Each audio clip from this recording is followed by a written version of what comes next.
In the late 1800s, on a dusty construction site in Barcelona, work began on a church almost no one was paying attention to. It wasn't a cathedral backed by kings or governments. There was no firm completion date, no grand opening planned. Just scaffolding, stone, and a young architect named Antoni Gaudi, slowly sketching, slowly carving, slowly imagining something far bigger than himself. Gaudi would spend more than 40 years on the Sagrada Familia. Near the end of his life, he devoted himself to it entirely. He lived modestly, he worked obsessively. He refined details that would sit so high above the ground that most people would never even notice them. When critics complained about the pace, Gaudi reportedly responded calmly, "My client is not in a hurry." When he died in 1926, the church was less than a quarter complete. Today, more than 140 years after the first stone was laid, the Sagrada Familia still isn't finished. And yet it stands as one of the most breathtaking structures in the world, a testament not to speed, but to faithfulness, not to efficiency, but to patience. Gaudi never saw the finished product, but that was never the point, because some things aren't meant to be rushed. Some things grow only through time, repetition, and quiet obedience. And the tragedy of modern life isn't just that we want everything right now. It's that we've started to believe that anything slow must be broken somehow. In our finances, our careers, our faith, even our families, we're constantly tempted to hurry what God designed to form us. But the pattern is ancient. Wealth gathered little by little, character shaped over years, fruit that comes in its season. And maybe the wisest plans aren't the fastest ones, but the ones built for patience. Welcome to Plan to Prosper, where we exist to honor God by helping faithful servants steward their finances wisely and build wealth that endures for generations.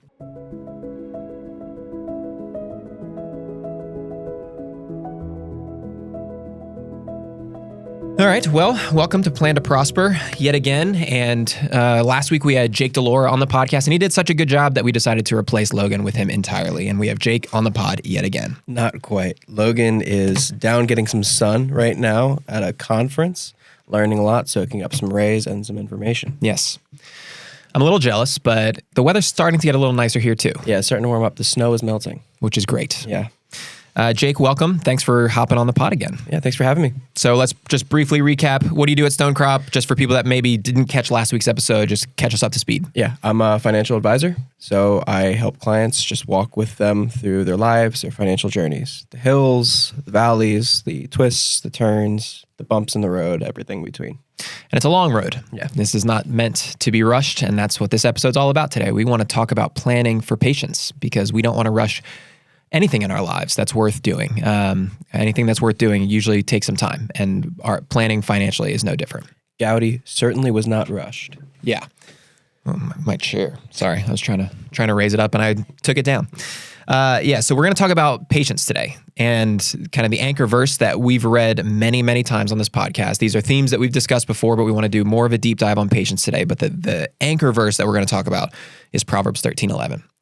Wealth gained hastily will dwindle, but whoever gathers little by little will increase it. Yeah, beautiful verse. And I think it captures a lot of our heart for building wealth slowly, patiently over time. Mm-hmm. Wealth gained hastily, that's just impatience. Mm-hmm. And I think that working slower builds character. And when you try to force the hand of God open in financial favor of you, it might not be the best thing. It could actually work against you. Yeah. Yeah, we've seen this, plenty of examples of, I think athletes are a good example of this. Not that they gain it hastily because they've worked their whole lives to reach a point of becoming a professional athlete, but all of a sudden, fairly quickly, not fairly, in an instant, they become millionaires when they sign the contract that brings them into the pros. And a lot of athletes struggle with that they weren't prepared for that level of wealth, and some of them tend to squander it, and it goes away pretty quickly. Yeah, especially if they're not working with somebody who's helping them. Yeah. They'll buy a house right away, buy a couple cars right away. Before you know it, that signing bonus is gone. Right. And there's nothing wrong with it. There's nothing wrong with spending the money that you make, but when you spend all of it, and you don't intrinsically have principles in place to help keep you disciplined and keep you on the right trajectory, you will spend it all before you even realize it. Yeah, I think principles are a key aspect. That's what we teach our clients. We teach our clients principles on how to grow wealth slowly. And those principles are what build character. Yeah. Because you have an entrenched system. It's a formulaic system on how you're going to handle all wealth that comes in. It's based off of percentages. It's based off of not just the dollar amount, but my heart too. And in that, I'm going to set a set percentage for giving, a set percentage for what I need, for what I want. And that formulaic approach often builds the character that leads to prosperity. Right. And what we're going to see today, we're going to spend a decent amount of time talking about things other than money, because these principles don't just apply to your finances. That God created the world in such a way that patience is a critical aspect of the majority of things that are worth pursuing in our lives. You very rarely can just come across something and achieve success in an instant. It often takes days, weeks, months, and years and years and years of just faithful daily discipline and obedience in order to achieve the things that God has for you. Yes. And I think that is laid out in Scripture very well. And I think we're talking about that today. I do have a bit of a research that I did that I think would be interesting going into this too. Please. So there is a commonly quoted statistics that 70% of lottery winners go bankrupt. It's actually a misquote. It's not that high. That would be crazy if it was that high. Sure. But in my research, I found a peer-reviewed article in the Review of Economics and Statistics. So this is by Hankins, and a bunch of other authors. They tracked 35,000 lottery winners over a decade to see what would happen. And you know what they found? What's that? Well, unsurprisingly to you and I, they found that a large cash infusion, like winning the lottery, it had no provable impact on preventing bankruptcy for the winners. Okay. Makes sense. Yeah. Their actions are not changing. They're not building the character that we're talking about. So they get the money, they spend it the way that they've always been spending. Exactly. And most people that don't have those principles are living paycheck to paycheck to some degree. And if you're living, sorry to interrupt, but if you're living paycheck to paycheck when you're making very little and suddenly you get a huge influx, you don't know, I should be saving 25%, I should be giving 10%. You don't have these categories in your mind. So it's just, I have more money to spend. Exactly. So when you're an advisor, these things aren't surprising to us. What was surprising to me is they found the bankruptcy rate of 5.5% for the winners over that period. That's of winners over 50,000 after 5 years. A bankruptcy rate of 5.5%. So roughly 2,000 of that 35,000 people went bankrupt after 5 years.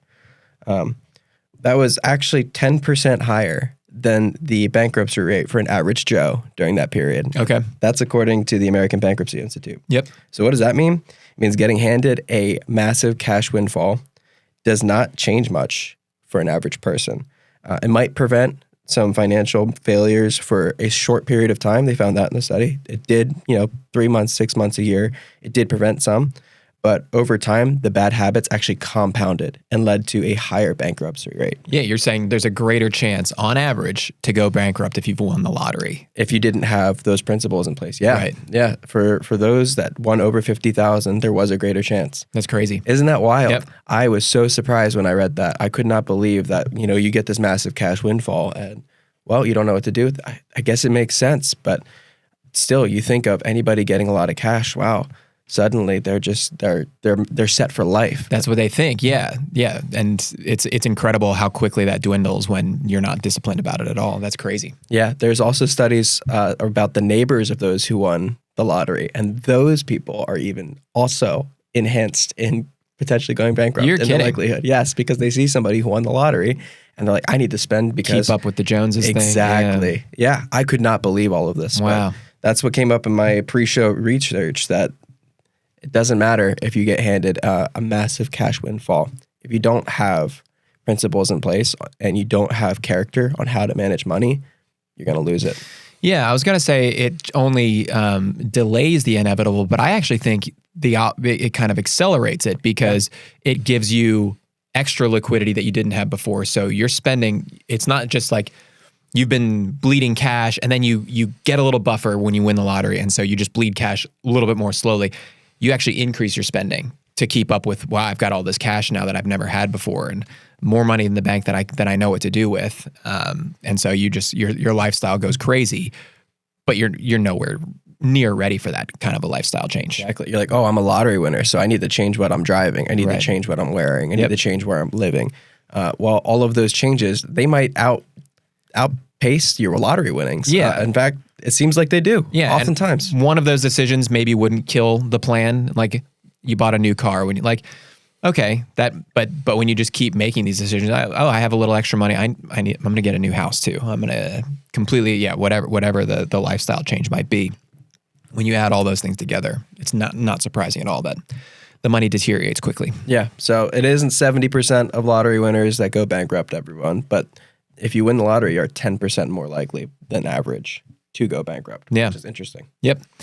So yeah, we're here. And just one other thing on that is the kind of the paycheck to paycheck lifestyle.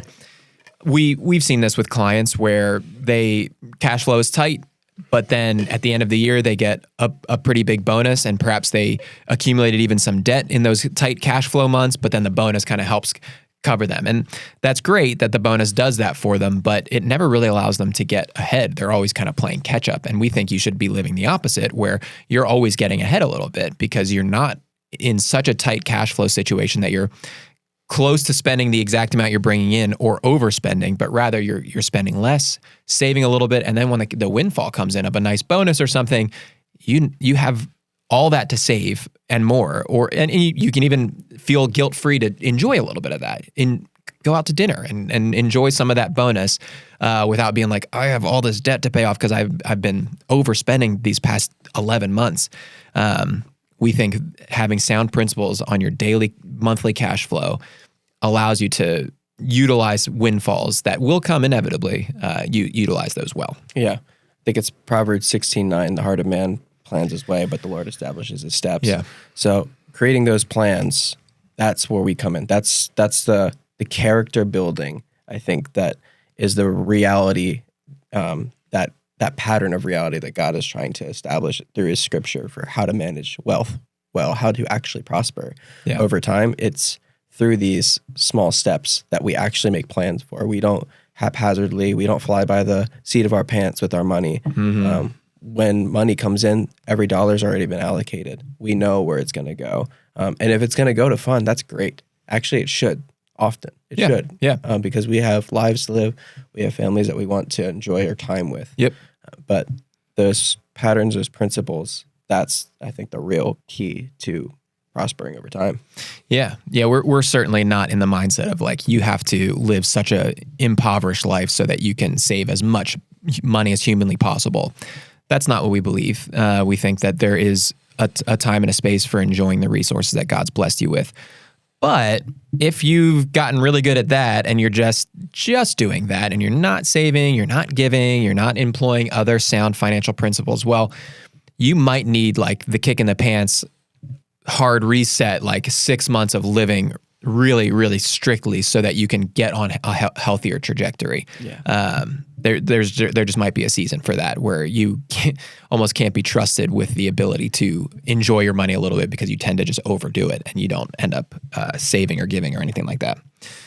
Proverbs 21 verse 5 says, the plans of the diligent lead surely to abundance. And this whole episode is about diligence, obedience, and patience. Just long obedience in the same direction. It's never going to look perfect. There's going to be ups and there's going to be downs, but over time, the slow diligence and the steady patience of somebody that's planning well is more often than not gonna succeed. Yeah, and can we say that maybe it should be a little boring?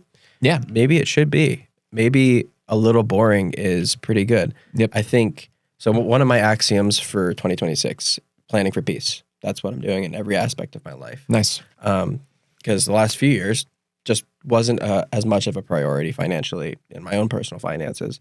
And now I am taking space and I'm trying to be more patient. And I want to live a life that is centered around peace. I don't want to be constantly worrying about financial decisions. Right. I don't want to be stressed. I would prefer to take a step back instead of trying to push forward my wealth accumulating journey. I'd rather take a step back. I'd rather slow it down if it means that, things are going to be a little more boring. Because guess what? Boring isn't stressful. Yeah. Boring is peaceful. Boring is relaxing. Boring is I have time with my family. Yep. So I'm happy with boring. Boring's good. I love it.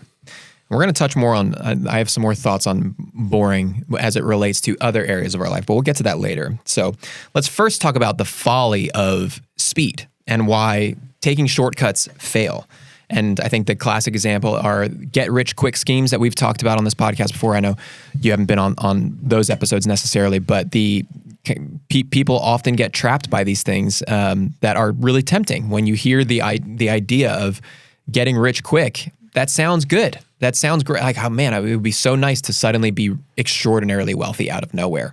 But I think, have you ever read The Millionaire Next Door? I think so. Is that Kiyosaki? No. No, I have not. No, it's okay.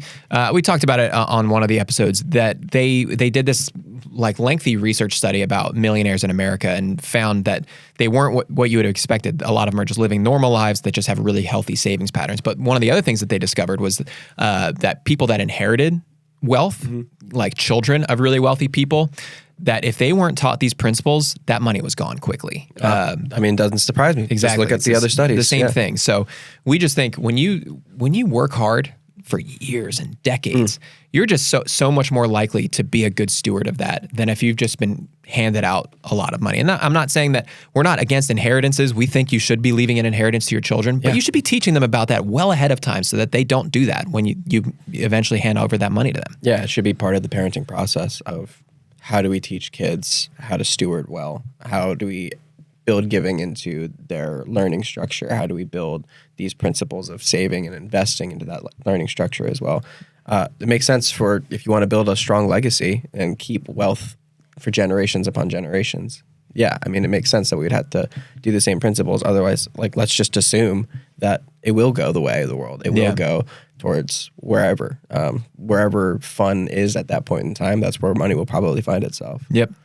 Yeah. So don't buy into hype. Certainly don't let pushy salesmen try to get you into things. Like I think about when we did the financial crimes episode a couple weeks ago, the Jordan Belforts that are selling penny stocks and telling them, convincing these people, these poor unsuspecting people, hey, you get on the ground floor of this and it's gonna skyrocket soon. But they were duping them with this fraud. And so if it sounds too good to be true, it probably is. Yeah. Probably. And so slow and steady is a much better way to live. Yeah. There's a book that I love called The Richest Man in Babylon. I try to read it at least once a year. Okay.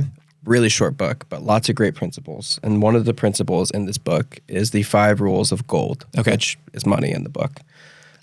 So I'm just the 5 rules of gold, it's a long piece. It's like a whole chapter, but I'm just going to read the 5th rule out loud. I love it. Gold flees the man who would force it to impossible earnings, or who follows the alluring advice of tricksters or schemers, or who trusts it to his own inexperience and romantic desires for its investment.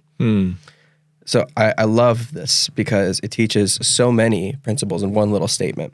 So forcing gold to impossible earnings, that's like what you're talking about. People who are calling in saying, I've got this great investment. It's going to do a crazy percent. Well, there's a concept of risk and reward that we talk about with clients. We teach them and we work with them to understand, what does your risk tolerance look like? How much loss and for how long can you stomach loss for? Like a downturn, not necessarily loss, not realized, but how long can you stomach a downturn for? That's part of your risk tolerance. And that should be a conversation in all things regarding investment. Another part of this 5th law of gold, alluring advice, like what you were talking about, people getting on the phone. If it sounds too good to be true, like you said, it probably is. There's a word that I've come to hate now called arbitrage. It just seems like every financial guru and their brother, mother, and sister all love this word arbitrage.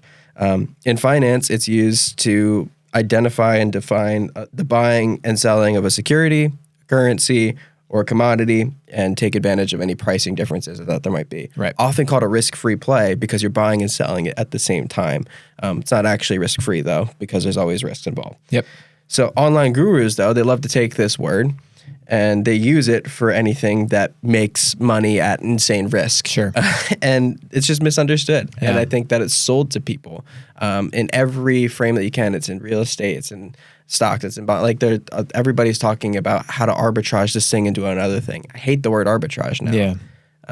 Yeah. And that last one, it's just like trusting good counsel. Like don't trust your own inexperience. If you don't know something, don't buy it. Yeah. If you don't understand it, then you shouldn't be buying it.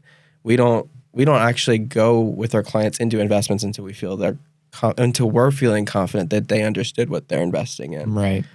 So we won't go into complex investments with clients until we know that they understand it themselves, because it's their money. Yeah. So 100%. yeah, it's for these reasons that I will give up control of my own investments for most of my portfolio, because I don't want that emotional connection to my own money. I want it stewarded by really wise stewards, because when it's your own money, you just get this different emotional connection to it. And there's just this extra risk in DIYing. Yeah. And managing those actions and emotions. Well, that's kind of that romantic desires that I might have like emotions to increase this investment beyond what is slow and patient. And what is that pattern of reality that God has established in Proverbs, like we were just talking about. Yep. Yeah, I love that book. Great book for everybody. That's great. I've never read it. I'm going to check it out though. I think that it speaks to the human heart, and that we are so tempted and prone to go after things that, quite frankly, are just shortcuts that are easy. And the hard path, the slow path, that's not attractive. It's boring, like you said. But not only boring, it's hard. And it's like, I don't want $1 million 20 years from now. I want it now. Yeah. And it makes it difficult for us when we're presented with these ideas in front of us, or that there's this new thing that we could get in on, and it's tempting. It absolutely is. And I think as financial advisors, we try to help our clients, protect our clients from those kinds of decisions. But like you said, even as a financial advisor yourself, having somebody else managing your investments, or even just looking at it, having somebody else keeping an eye on it is so beneficial, even as a financial professional, that we all need this, because we're all prone to the same temptations. And yeah, that's why one of those principles is trusting in somebody else, bringing in a third party, because having these ideas in an echo chamber inside your head and then trying to execute, it doesn't always work well. Yeah, there's a proverb, I can't remember it off the top of my head, I'm going to butcher it, but it's something like in the abundance of counselors, there is safety. And that's spiritual counselors. I think in our case, we consider ourselves kind of financial counselors. And even like there's other areas of your life too, like just having people that speak into your life provides a safety net for your own life. Yeah, I've learned too in this role that sometimes being a financial counselor means also being like a emotional, spiritual counselor for people as they come in too. Because financial problems, they can be emotional and spiritual. And so trying to care for somebody, well, what we do when somebody comes in and they're having a hard time and it's in our realm is we go back to these principles. We fall back to these principles because at the end of the day, we believe these truths because A, they're in Scripture, so we believe Scripture to be true, but B, we've also just seen it work so many times too. Right. All right. We're going to get back into some financial stuff, but we're going to take a quick little detour and look at patience in other areas of life that I think we all can relate to in one way or another. And the first one that I want to talk about is something that you and I both share an interest in, and that is smoking meats. Love the smokes and meats. This is, if anything, this is a great example of you should not rush this process. No, I actually have lived this. I've lived this on both sides, Dalton. I've lived it horribly and I've lived it beautifully. Me too. The first brisket I ever smoked for my family, 10-hour smoke, an hour plus on each side for prep, for rest, for plating. Probably one of the best things I've ever made. Totally. According to my family, the best thing that I've ever made. Just took my time. It was like a Saturday. Let's go. Just relaxing. Yep. Prepped a little bit the night before, on Friday night. Yep. The second one, that was just me and my wife. But we were just going to take the rest, use it for sandwiches and stuff. Yeah. But I forgot to put it in. I didn't take the time to prep. I rushed it. 6-hour smoke. Did not turn out. It's not going to work. Yeah. No, it was dry. It was not tender. Yep. It did not turn out. It was brutal. I barely even used it after, which was kind of sad. That's a shame. Yeah.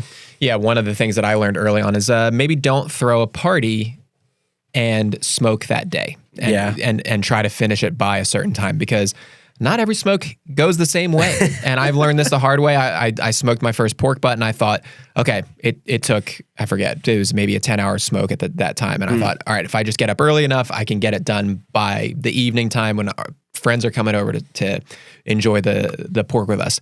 Then I tried it again and it was that stall, dude, it took forever to get through that stall, which is an infamous thing. When you're smoking meats and pork butts in particular, it happens around like 160 degrees. You're trying to get it up to 200 ultimately, but like it stops. You make really good progress in the first few hours, and it goes nice, and then it stops at plateaus for hours. Yeah, hours. It'll stay there.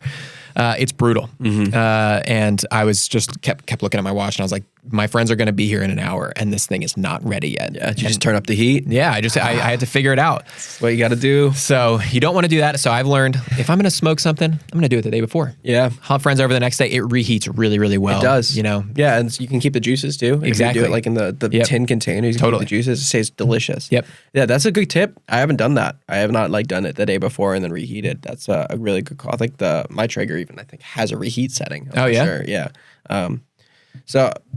Smoking is a great example. I think, honestly, I wonder if there's something in there, the stall. Like, I wonder at the stall, like, it's a little boring. There's nothing going on. Exactly. I wonder if, like, in our financial journeys, maybe there is some connection there to the stall. Like, some point in your financial journey, you might feel stalled out. Yeah. You might. Big expenses come up, and it makes it harder to build your portfolio. You might have a couple years where your net worth isn't climbing the way that maybe you want it to, and don't give up, though. Yeah, because it's, again, going back, it's those principles. Those principles, if they keep working and you don't give up, then eventually you'll get out of that stall. You'll get to temp. You'll get to temp before everybody shows up, hopefully. Yeah. You'll get to temp.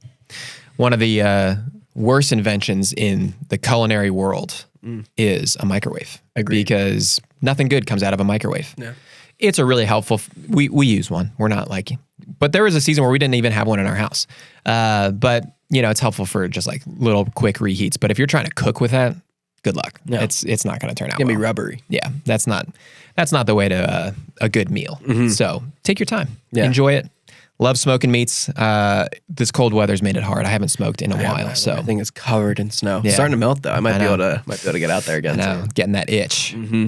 Another one that I thought of is a golf swing. Are you a golfer? I am a golfer. Okay. Yeah. When I try to swing out of my shoes and hit the ball a million yards, those are the worst drives. Yep. I slice it every time. Now, that's not to say you should just go as slow as possible, but you do have to be controlled, smooth, tempo. That's where you hit it nice and straight. Yeah. And yeah, it was my dad who taught me how to swing a golf club, and all he ever says is tempo, tempo, tempo. Yep. Every time on the upswing, on the downswing, just tempo. Yep. Trying to keep it all rhythmic. Yeah. He even says like some of the best golfers, they can pause at the top of their swing and then come down and still have it perfect. Yeah. Because they just have this tempo in their swing. They built it in, this rhythm. Yeah. Now the pros, they have really fast swing speed, but they have the diligence of years and years and years and years and years of practice. So you could get to a point where your swing itself can be fast, but it's going to take decades of practice to get there. So again, it speaks to the patience of learning how to play a really difficult sport. Nobody's good at golf right away. Nobody. Yeah, I would even wager those pros, they could probably still even at that speed, probably have tempo. Oh yeah, for sure. Yeah, they're probably they could probably still it's on controlled. The upswing. Yeah. Pause, downswing, and keep that upswing and downswing the same. Yeah. At that same speed, just because they are controlled. It's totally controlled. They know exactly what they're doing. It's just fast. But I can't do that. I can't swing fast. No, I can barely hit straight. Yeah. But here's the problem with me, is that every once in a while when I swing out of my shoes, I connect on one. And that's the only thing that runs in my mind when I'm swinging again. I just go, see the thing flying. I did that once, but it's usually not a recipe for success. What are some other examples in real life of being patient? So we have getting in shape. Yeah. Getting in shape is a good example. It takes a long time. Yeah. I mean, depending on where you're coming from, but no matter what, if you set a goal, it's going to take time, dedication, consistency before you can get in shape. So, there is no single workout that will replace that consistency. You can't go and destroy yourself for 12 hours and then expect to be in shape the next day. Right. In fact, you probably just won't be able to move. Yeah. Yeah, we did a whole episode on fitness and finance early on with John from our office, and that was a really, really helpful episode when we kind of dove into that, the connections here. But this is one of the issues people run into, is that motivation is high when they first make that decision. I'm going to go to the gym and start working out. And then a couple weeks go by, maybe a couple months, and they look in the mirror, they don't quite look much different. and they get discouraged and they're just going, what am I doing all this for? And that's the worst time to quit because you're probably right on the precipice of really starting to make some good progress. It's the stall. Exactly. The stall comes back. Yep. It's back again. Yep. Boring things being important. Yep. Feels like there's a trend here. Yeah, pushing through that. Yeah, I actually recently learned, I think I came in the office, like yelled this when I learned it. Yeah. But I was like, soreness isn't lactic acid. I was like, because I Googled this. Sure. I was super sore one day. And it's not lactic acid buildup. I always thought that when you were sore, it was just like this acid that was in your muscles from working out. It's not. It's muscle tearing. Yeah. It's fibers breaking and then bending. Rebuilding, yeah. When they rebuild, they're stronger. Right. But that takes time. Lots of time. Yeah, you can't lift heavy, rip a bunch of fibers down, and then go lift heavy again because you'll just keep ripping. There's nothing left. Yeah. You got to let them mend, get stronger, then rip them down again, and then they get stronger again. Yeah, and you can't take shortcuts here because if you go into the gym and kill yourself and lift more, you're going to get hurt for one, and you'll delay your progress even further. You have to be willing to just go, I'm not there yet. I'm going to lift. If somebody's looking at my weight right now, I'm not impressing anybody, but that's not the point. The point is I'm showing up today and tomorrow I'm going to lift a little bit more than I did. Yeah. I think my YouTube Shorts algorithm knows whenever I'm like trying to get back into it because it'll show me like a really quick video of somebody like getting hurt and I'm like so creeped out. Yeah. And I'm also like, oh, that poor person. I know. But then I'm like, oh, yep, I'm not doing that exercise. Not doing that. I'm not going to overload. I'm not going to risk it because that person looks like they're really hurting. I feel really bad for them. So I'm not going to try and put 800 pounds on a leg press. Right. Probably will never be able to do that. Sure. And that's okay. Yep. I'll just grow slowly toward my goals. And that's okay. That's right. What other examples are there? Looks like we got building a business. Building a business is another great example. If you go full tilt, well, you'll probably burn out. Building a business is hard. So I've done a little bit of business building in my time, but not much.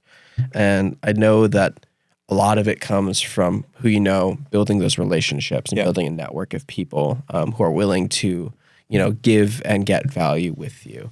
Relationships take time to build. Exactly. And like the marketplace still exists, like it did back in the biblical days. There's still a marketplace that exists, but it doesn't look the same. You're not going to the town center and yelling out your goods anymore. Now it's conversations with people and building trust over time. Yep. Yeah. Your reputation, you need to earn that, earn the right to be a trusted resource in that whatever you're building. That just takes time. Yeah. You have to be okay with that. Yeah. And it takes time. It takes like showing your expertise. It takes delivering value with no expectations. Yep. But those are all things that, to build growth sustainably and to build a healthy business is what you have to do. Yeah. You have to be willing to put these things up front to deliver, again, in consistency and make sure that every I is dotted, every T is crossed. It's hard to do. Yeah. Making sure that your customer service is excellent while still maintaining a strong sales funnel. Yep. And also understanding whatever your compliance is. That's a lot to handle all at once. And in order to do it, you really have to build in principles for yourself of how am I going to structure every day? Right. How am I going to handle when somebody asks me this question? What if it's a service that I don't already offer? Am I going to refer that out? Am I going to try and develop that service into my business? Because that's happened to me when I was doing some consulting work.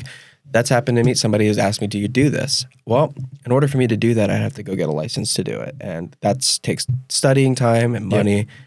That's hard. That's a lot of extra effort. Would it be worth it? That's another question of, do I have A, the experience, like going back to The Richest Man in Babylon, and B, like, do I even want to put in that extra effort for myself because I'm already at my limit? Yeah. Yeah, and maybe not everybody's a business owner, but most people that would be listening have a career. They probably have a job, and that starts usually for most people. I mean, it starts when you're a kid, just learning how you get an education. Then you go to college, and maybe you're getting a really specific training in a field that you want to work in. Then you get your first entry-level job, and it's not the most glamorous thing in the world, but you kind of start sowing the seeds of what your career will ultimately become. You get the extra certification, you get another one here and there, you get more education, you just get more experience and life skills and skills in your field that you begin to grow this thing. And it's just not going to happen overnight. It's going to take a lot of time to build something that is going to sustain you for the rest of your life. Yeah, I don't think I'd be where I am today if I didn't have mentors early on tell me, just keep learning. Yeah. Just keep being consistent, keep studying, being, don't let college be where I stopped learning. Right. I had great mentors early on tell me that. And because of that, I've just been consistently picking up books and learning. And I never stopped being a learner. It's awesome. I'm still a learner today. I want to always be a learner. Yeah. And I think that that's the best way to grow in a career path. Totally. All right. So this past weekend, as of this recording, we in America watched the Super Bowl. And one of the greatest, actually the greatest wide receiver of all time was a guy by the name of Jerry Rice. And he was not the fastest player in the world. I think we've often prioritized speed, strength. He was neither of those things, but he was really, really good because he was such a good worker. He was such a hard worker. And I was looking up some of his stats, and they're staggering. So I'm going to read you the top 5 leaders in career receiving yards. Okay. Starting with number 5 is a guy by the name of Isaac Bruce. He played for the Rams. Okay. And he's got about 15,000 career receiving yards. Wow. Number 4 is Randy Moss. Great player. Yeah. Also around 15,000 yards. Next is Terrell Owens. He almost gets to 16,000 yards, but is still a shade under that. Number 2 is the great Larry Fitzgerald, recently inducted into the Hall of Fame. He's got about 17,000 yards, so he makes a pretty big jump. Number 1 is Jerry Rice. And Jerry Rice has 22,895 career receiving yards. Whoa. That's like 5,400 yards more than the next closest, than Larry Fitzgerald. That is wild. That's Devontae Smith, a great receiver for the Eagles. He's been in the league for now 5 years. His career yards is like a little over 5,000. So if you added Devontae Smith's career to Larry Fitzgerald's, it still wouldn't catch Jerry Rice's. That is crazy. 1,000-yard receiving season is a great season. Right. I mean, I'll happily put you on my fantasy team if you are having a 1,000-yard receiving season. 23,000. What is the average tenure of a wide receiver in the NFL? Probably like 10, 15 for good. Years, I mean, good ones. Yeah. Yeah. And Jerry Rice played for a long time, which is part of it, just the longevity, because he took care of his body, because he was so disciplined. I read that in the off season, there was this hill at Edgewood County Park that he would sprint every single day during the off season, because he did not ever want to lose his edge. Wow. That is, sprinting hills is, that's a different animal. I know. Oh my. Yeah, and he apparently only missed a handful of games in his lengthy career, and just was an absolutely prolific performer. And it wasn't because he was just gifted and born as the best receiver of all time. He worked really hard. I mean, he was gifted, obviously, physically. Yeah. The Lord blessed him with immense athletic skills, but he worked really hard to maintain it and to get better and better and better and better. Yeah, that in order to deliver at that level, you have to be so consistent. You have to be just developing the durability to show up at the highest level every week like that. That alone takes a ton of consistency and making sure you're protecting your body, your nutrients, like all the things that you're doing just to make sure you're staying healthy. And then you're talking about, let's drive this beyond durability. Let's go to peak performance. Exactly. Beyond peak performance. The best performances amongst the best players to ever live. That's crazy. Yeah. And we see this all the time, that the most naturally gifted athletes often come in and they don't have the work ethic, and they fail spectacularly in the league because they have all the physical tools in the world, but they're just not disciplined. Yeah. Tom Brady, one of the least impressive athletic profiles you'll ever see, which is why he got drafted in the 6th round, and he becomes the greatest quarterback of all time, hands down, because he was such a hard worker. Yeah. It's just a testament to showing up and getting better every single day, and it takes years and years and years to do it, is going to produce better results, probably 10 times out of 10 over somebody that's just more talented. Yeah. I mean, there's always going to be somebody out there who is like maybe more naturally gifted than you, but you can outwork. That's right. So that's Kobe, right? Yeah. Mamba mentality. You can outwork by just delivering day in, day out. Didn't he wake up at 4 o'clock in the morning? So that way he'd have almost a full day before everybody else even woke up. Exactly. And then he had practiced before everybody else practiced. And he was like, that was what drove me. That's what got me to where I was. And it's just, what if we had a Mamba mentality and taking care of ourselves financially? Yep. Like we're just going to deliver day in, day out. We're not going to go crazy. Yeah. We're not going to go seeking out the next best thing. We're going to deliver day in, day out on what we know what works. We're going to work on our mid-range jumper like Kobe. That's right. Yeah. That would be crazy. That's right. Outwork everybody. Yeah. The next one, are you a Lord of the Rings guy? I am. Okay. Yes. We're going to talk a little bit about Tolkien and how it took him almost 20 years to write the entire Lord of the Rings. I didn't know that. Yeah. It was shortly after he finished The Hobbit, the success of that. from 1937 to 1955 is when he finally finished the final book in the Lord of the Rings. Wow. Yeah, I don't think I read the whole series, but I mean, obviously watched the movies. And all of them. You know, the Hobbit series and the Lord of the Rings series. Watched them all multiple times. Nice. I didn't know it took him 20 years to create this world. Yeah, which it makes sense when you read the books. Like it's so immersive that he's describing the geography so specifically that it feels like you're reading about a place near your house that's just like, oh yeah, I took the road east to get over to the woods over here. Like he has it, and if you've seen his maps, like you can look them up. They're just like, they're so detail oriented, and he writes the whole book in this real world that he's created for himself. But it took him years to do it. Wow, I didn't know that.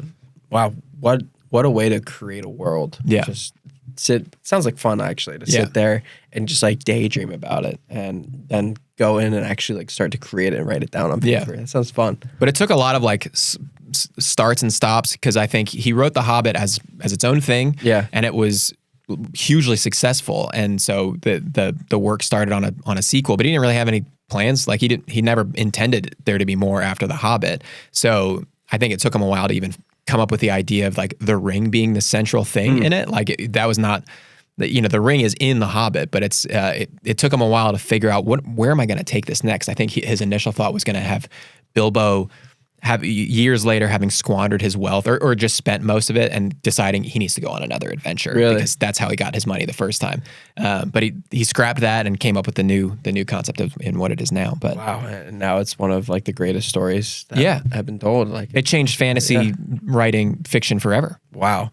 That's amazing. And it's so fun. I didn't know that detail of like the ring wasn't actually like the central theme right away. Yeah. Honestly, there's probably something to that too. Yeah. Of when you go through this type of process, when you lock in and I'm going to do this over and over again, there might be some small things that over time build up that you never expected. And it's not going to be perfect. Yeah. You have to be willing to make adjustments to your plan throughout and go, I'm not so sure that this was the right move here. I'm going to make some adjustments here and I'm going to start prioritizing this instead. Yeah. Maybe you are contributing to the wrong type of account and you realize this is maybe not the best move for me right now because my goals are different than what this account would serve me for as an example. But yeah. So shameless plug, work with an advisor so that way that doesn't happen. That's right. Only a few more because we could talk about all these things and we want to circle back to finance, but this is prevalent in my life right now. I'm raising kids, and this is the ultimate example for me of there's no shortcuts. It's impossible to take shortcuts with your kids. Yeah. This is going to just be slow, really slow, because not only are they learning to just be human beings, like they're learning how to walk. Right now, my son's potty training, and there's lots that goes with that, and they're learning how to be followers of Christ. Like I'm trying to teach them to be obedient and trying to teach them to love the Lord. And it takes a lot of time. Yeah. What do you think about that saying? I don't have any kids. So what do you think about that saying? Like more is caught than taught.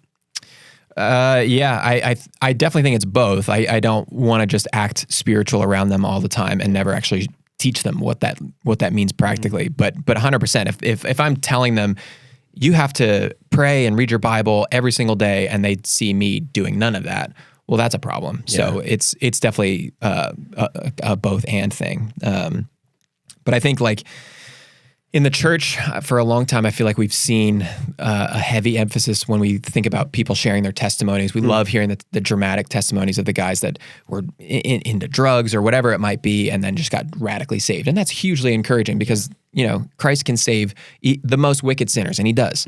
But I think sometimes it subtly undermines the slow obedience and growth of a child that just grows up in the faith. And I think that's what I'm striving for with my kids is like, I don't want them to have that dramatic conversion experience where they have to go through a bunch of sin to get there. I just want them to follow Christ for all their days and just do it slowly over time and just continue to love the Lord more and more every day. To not know a world where they didn't know him. Yeah. That would be beautiful. And there's two factors to the patience that requires as a father. There's like a macro patience of like, I'm trying to build their character over years. But then there's like, you need a lot of micro patience too. On any given day, they're going to do things that will just like make you want to tear your hair out and go, especially with toddlers, dude. I'm like, why would you do that? Why? And I don't even know what it's like to have a teenager. I'm sure I've heard people say small kids, small problems, big kids, big problems. That's probably true. But right now I'm just like, why would you throw something at the TV? Why would you do that? I don't understand what your motivation was there. So it takes patience on two fronts when you're a father. Yeah, that makes a lot of sense. Just not something I really thought much about before, but that's thank you for sharing. That sounds it's actually beautiful. That's gonna sit in my heart for a while. Good. We can all experience. You don't even have to have kids to understand that sanctification itself is a slow process. Yes, you don't become holy overnight. Yeah, you got to show up every day. Yes, God values that process of changing our hearts, and He values taking the stone around it off of it piece by piece, and softening it. Yep. All right, let's circle back for the last few minutes of our time here today to finance. We've hit on some of these already, but what does it look like to practice patience in your financial plan? It's a good question, Dalton. What does it look like to practice patience? I think, like we talked about earlier, building in patience into your plan would look like, let me design outcomes from the outset. So let me work backwards almost and think, I want this outcome for a house. I want this outcome for a car. I want this outcome for my kids' college. So why don't we put in some disciplines now? So that way I don't even have kids yet. Well, maybe I'll start saving already. Which we already have. Nice. Like my wife and I, we decided, well, we want kids soon enough. So we started putting money aside little by little, piece by piece, and do an investment account for a rainy day fund for kids. Sweet. Yeah, we just wanted to have that. And if it's never needed, then it just transfers into a college fund. Yeah. And that's great too. So planning backwards, I think, is one way to answer your question. Do you have another way that you thought of? I was just trying to think through, really, really practically. I think for a lot of people, this is going to look like you setting up, when you get a new job, 401k contributions being automatically deducted from your paycheck. You set up an investment allocation, and then you just stop worrying about it. You don't obsessively check it. You're not like, well, how's it doing? What's the balance today? You should keep an eye on it and make sure that it's still doing what you want it to do, and keep an eye on your investments and things like that, but not obsessively for the sake of making it grow as fast as possible. But just behind the scenes, this is just slowly working in the background that you're slowly accumulating and building. That is not on the forefront of your mind every single day. Yeah, I think that's excellent. So automation is a great idea too. Just like that idea of, let me take myself out of the equation completely. Yeah. Let me enforce these guidelines through actions that I don't have any control over. Let me set an automatic savings transfer. Let me set an automatic 401k contribution that makes sure that I get that match. Let me, if you're at this point, let me make sure I max out my Roth every year. Yeah. Those are great ways to take your own hands out of the equation and make sure that you're hitting those goals. Yeah. And also like a budgeting app or some sort of budget that you can see the goals as you progress towards them. Yeah. Because the stall could be hard. Yeah. And the stall could be discouraging. Yeah. And if you're feeling discouraged, well, maybe you can look back at, well, I was feeling discouraged at this point this many years ago, and I have all this data. Yeah. And look what happened since. Yeah. Just because I stuck to it. Yep. Yeah. Set it, forget it. Yeah. I think people that tend to get a little bit more obsessive and are constantly checking, constantly stressed about it, they can make some pretty foolish decisions. If, let's say, you're investing in an account and the market dips, and the market, like a year ago in April, the market dipped pretty significantly. And I think emotionally charged, obsessive mentality would want you to get out of that. Yeah. And let me just forget this. I can't handle this. We're going to move it all to cash. Well, then you missed when the market pretty quickly recovered. Very quickly. So, yeah, and you can't get that back. Right. That's gone now. Yeah. And all you can do is learn the lesson and move forward. Yeah.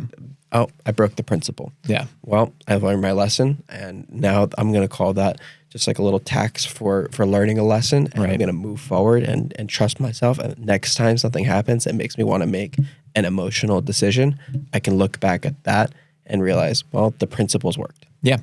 And for people that are just slowly adding to their retirement accounts, an investment account month after month, and there is one of those market downturns where suddenly the balance looks a lot less than it was the day before, well, if you're still buying into it, it's actually a pretty good opportunity to get some discounts here. Absolutely. And just trust that the markets are going to do what they're going to do, and you're still putting money into it. But now the price that you're paying for what you're getting is less than it was earlier. So if you just kind of reframe your thinking every once in a while with these things and make sure that you're not just all doom and gloom and go, actually, there's a pretty good opportunity on the other side to just get some good rates here too.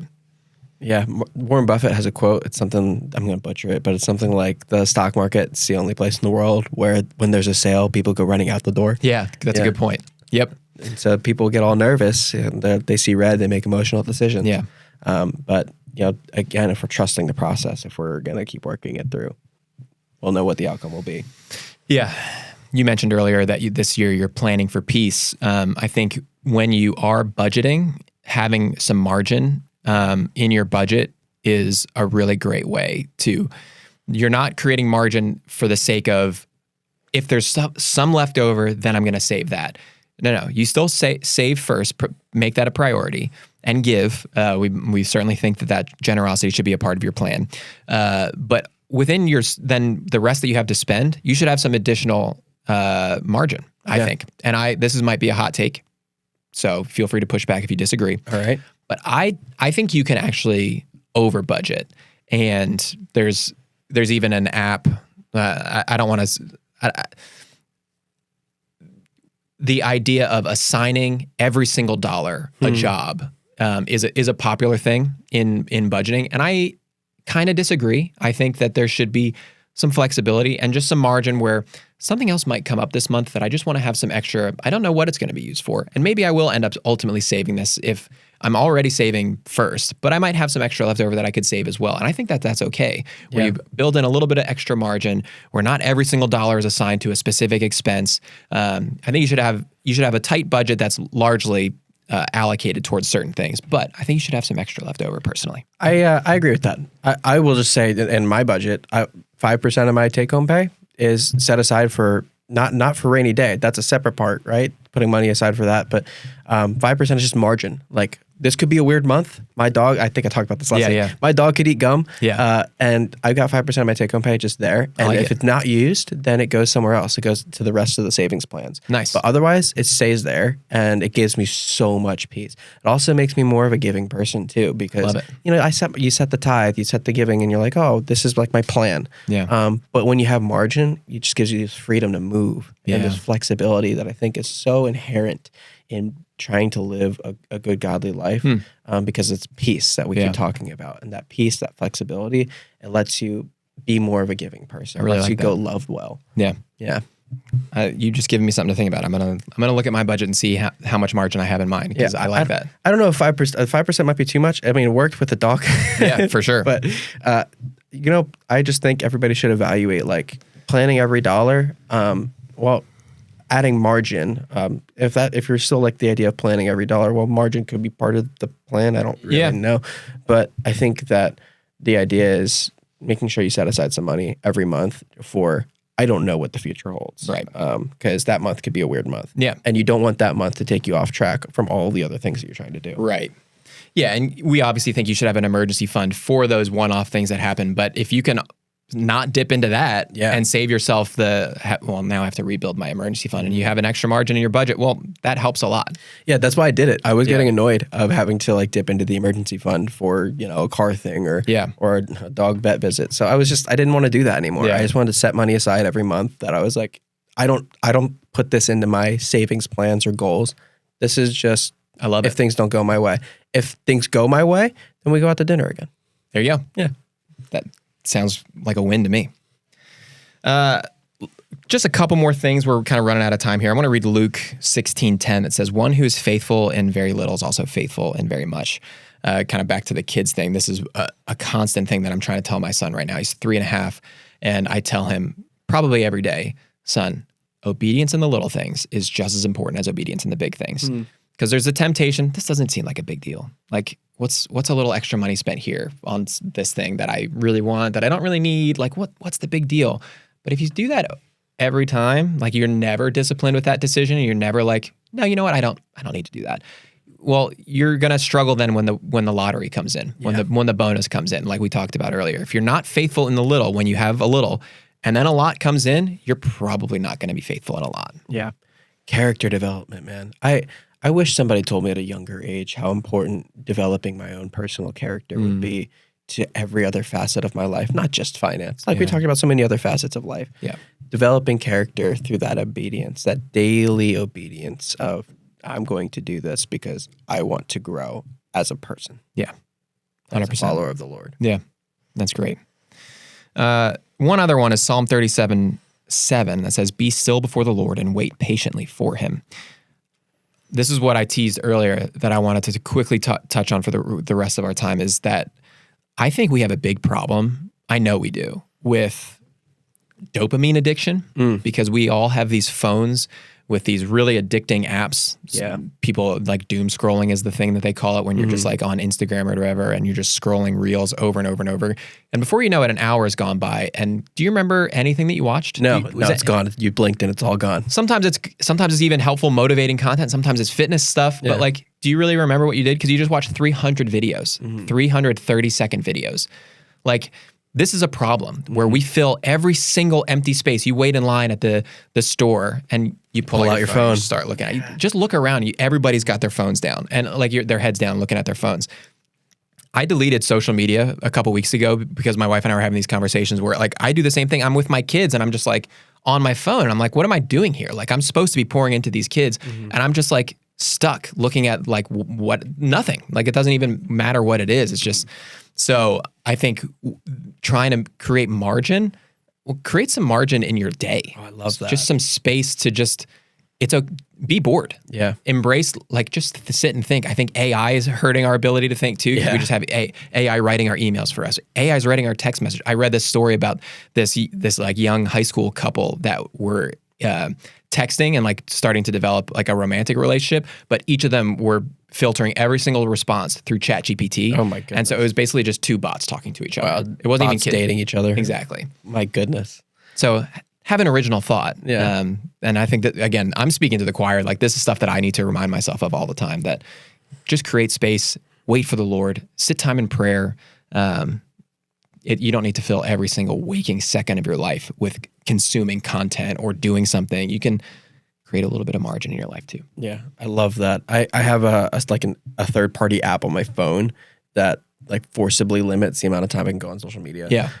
Which for me is literally just YouTube Shorts. Yeah, I do that now. And that is all smoking meat content. Yeah, exactly. That is purely just like Google Foods, just like smoking meats and 100%. So like, but still, like I get like 30 minutes of that a day, and that's it. Nice. And it's not available to me in the mornings. It's not available to me at nights. So, and I can't break it. That's what I pay for. I pay for the fact that I can't break through that time.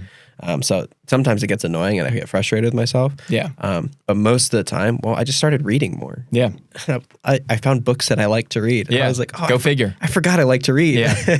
It's like, amazing. I don't just do this to like learn, and I don't just do this to grow. Yep. I also do this for fun sometimes. Yeah. Yep. Speaking of one final note on the stall principle, I read this book last year, and it was a big book. It was one that I'd wanted to read for a long time, and I made it about halfway through, and then I got stuck. I lost progress. I lost the motivation, and I put it down for about 2 months. And I made such good progress, and I was really enjoying it. But there was something happening in the plot that it was just a novel that I was just like, I don't really feel like reading it.